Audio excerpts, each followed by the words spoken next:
ये पत्रकारों को मैं बोलते रहता हूं कि मेरा भाषण ठीक से रिकॉर्ड कर लो, अपने बात जमा कर लो, रोज देखते जाओ। अगर मैंने कुछ भाषण में घोषणा की होगी, काम नहीं किया होगा तो ब्रेकिंग न्यूज जरूर लगाओ।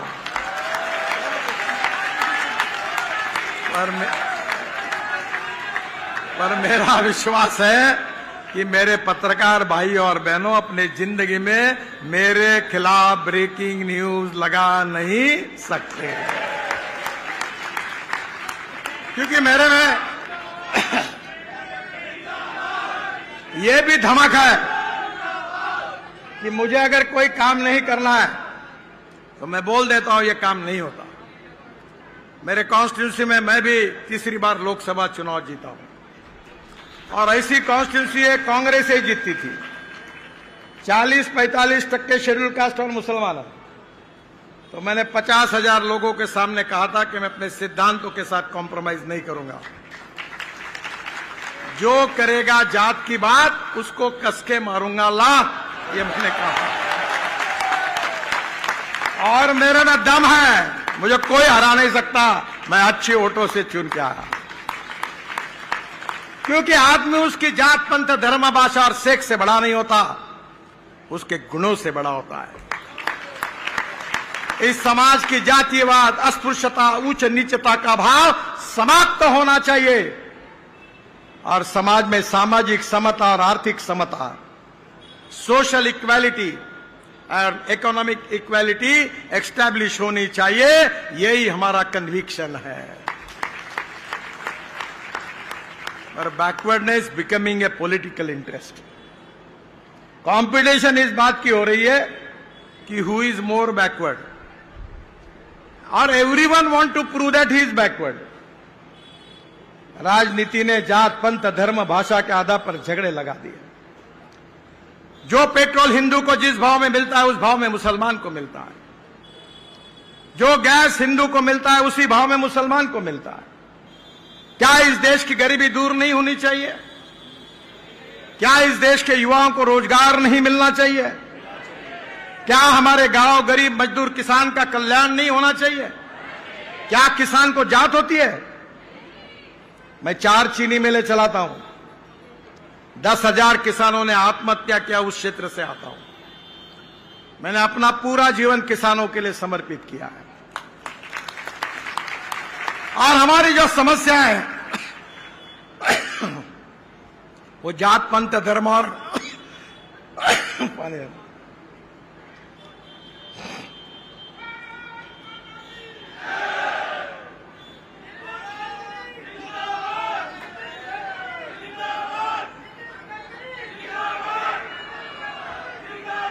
हमारी जो समस्या है वो जात पंथ धर्म भाषा और सेक्स की नहीं है। मोदी जी ने नारा दिया था, सबका साथ, सबका विकास, सबका प्रयास और सबका विश्वास। हम इस देश को समृद्ध संपन्न बनाना चाहते हैं। हम इस देश के गांव गरीब मजदूर किसान का कल्याण करना चाहते हैं।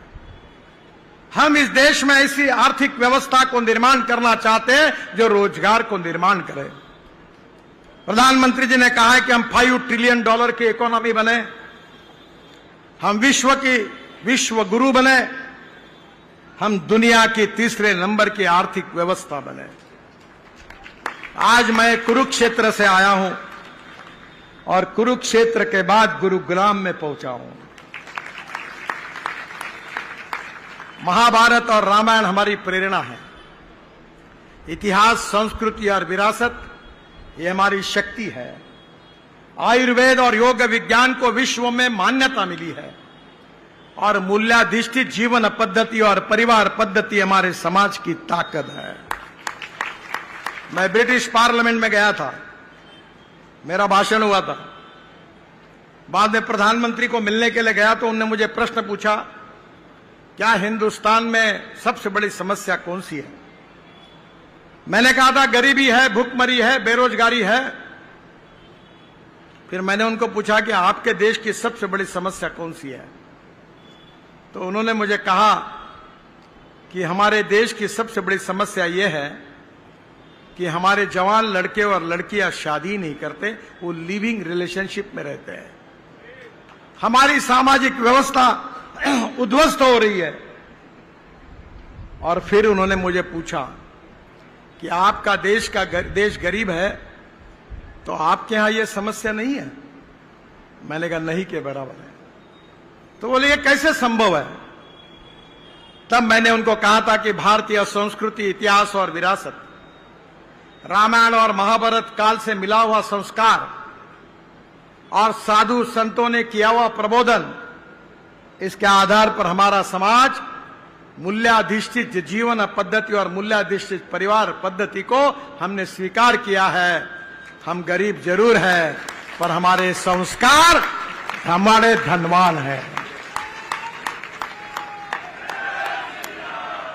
और इसलिए बहनों और भाइयों, अगर देश का विकास करना है तो 4 बातें जरूरी है: water, power, transport and communication. 4 चीजें नहीं होंगी तो इंडस्ट्री नहीं बढ़ेगी, ट्रेड बिजनेस नहीं बढ़ेगा, एग्रीकल्चर का विकास नहीं होगा। और इसलिए जब तक इसका विकास नहीं होगा तब देश समृद्ध और संपन्न नहीं होगा। मोदी जी ने सरकार में आने के बाद हमने इंफ्रास्ट्रक्चर डेवलपमेंट को प्रायोरिटी दी। दिल्ली मुंबई एक्सप्रेस हाईवे के साथ Delhi Katra greenfield express highway बन रहा है।